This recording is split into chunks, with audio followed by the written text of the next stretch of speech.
Mwaka 2023, msanii Ziku Zehama aliachia wimbo wake unaoitwa Hardcore. Hardcore ni mwendelezo mwa nyimbo zake za masimulizi ikitanguliwa na My Love From Heaven, Broken namba 1 mpaka namba 3, Manchester na nyingine kibao. Haya maisha yanabadilika.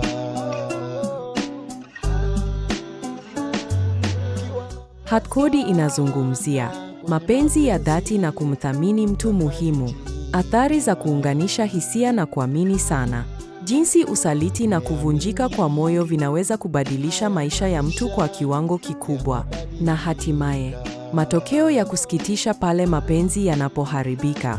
Ni wimbo wa kusimulia hadithi ya maisha, zaidi ya kuwa wimbo wa kawaida wa mapenzi unaochanganya msiba binafsi, uaminifu, kupoteza na mapambano ya kihisia. Hardcore inaeleza hadithi binafsi na ya kihisia inayozungumzia mapenzi, kupoteza na maumivu ya moyo. Ni simulizi inayomhusu kaka wa msanii na uhusiano wake. Ziku Zehama anamtengeneza mhusika wa kufikirika ambaye anamuita kaka kwenye wimbo na kufikisha ujumbe aliokusudia. Wimbo huu umegawanyika katika sehemu kuu 4. Na leo nitakufafanulia sehemu moja baada ya nyingine. Sehemu ya kwanza, uhusiano wa kipekee. Wimbo unaanza kwa kumwelezea mtu mwenye sifa nzuri sana, mwenye wema, elimu, heshima na msaada, ambaye alipendwa kwa dhati na msimulizi.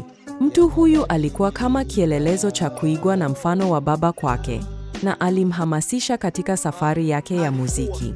Sifa nzuri kila kona, cha kwanza mstarabu, pili amesoma, alikuwa japo hakuwa nazo sana, alisaidia watu walimpenda kinoma, alikuwa role model, aliigwa, hakubagua watu, alikuwa maarufu Korogwe, Tanga, Pwani, Moro, Kibahigwa, hakuwahi kunipiga, alinipenda sana, alinipa support, akanifunza muziki, alikuwa kama baba after all kufariki. Kaka alinitunza, alinilea maisha, akanifunza pale ninapokosea. Sehemu ya pili, mapenzi ya dhati ya kimapenzi. Hadithi inahamia kueleza jinsi kaka huyo alivyompenda sana mtu fulani. Wakawa wapenzi waliokuwa wamejitolea kwa dhati, na hata kupanga maisha yao ya baadaye pamoja, wakizungumza kuhusu ndoa, kusaidiana, na hata hadi kufikia hatua ya kujichora tattoo ya jina lake. Mpenzi huyo alimuita Hardcore, ikimaanisha alikuwa kiini cha moyo wake na utambulisho wake. Kaka akazama kwenye dimbwi la mapenzi, ikawa bila shemu kula tena hawezi. Ni shoti alidata, alikamatwa, walikula bata, walitoka weekend. Penzi likanoga kila kona ya mtaa, paka sokoni wao walikwenda wote, walipendana sana, watu wakawashangaa, wakaziba masikio wasisikie chochote. Ilikuwa kapo kali, kawa maarufu, sikufichi kuna watu, hii kapo ikawa poa, kupendana kila siku ikawa maradufu. Brother akajipanga kwa michakato ya ndoa, alimuita Angel, love of my life, wakutaka teseke, alimlipia kodi sababu ya upendo, akajichora tattoo ya jina lake, alimuita Hardcore. Sehemu ya tatu, usaliti na maumivu ya moyo. Kila lenye mwanzo halikosi kuwa na mwisho, wahenga walisema. Mapenzi kati yao yanavunjika baada ya muda mfupi, na hii ni baada ya Hardcore anampata mwanaume mwingine mwenye fedha zaidi ya kaka yake Ziku. Hardcore anabadilika, anampuuza kaka huyo na kumsahau baada ya kuolewa na yule mwanaume mwingine. Kaka huyo anapotea kihisia, anakuwa mpweke na mwenye kuvunjika moyo, anaanza kutumia pombe na sigara, na anapoteza mwelekeo wa maisha yake kutokana na kuvunjika kwa uhusiano huo. Sikuwahi kudhani lile penzi litakwisha, alikuteki muda baada ya wiki 6. Kabla ya posa akaja kibopa, akamposa shemeji, ndoto akazikatisha. Alimwaahidi mengi shemu, akafurahi maisha mazuri, shopping kwenda Dubai, aachane na brother kapuku pili hafai.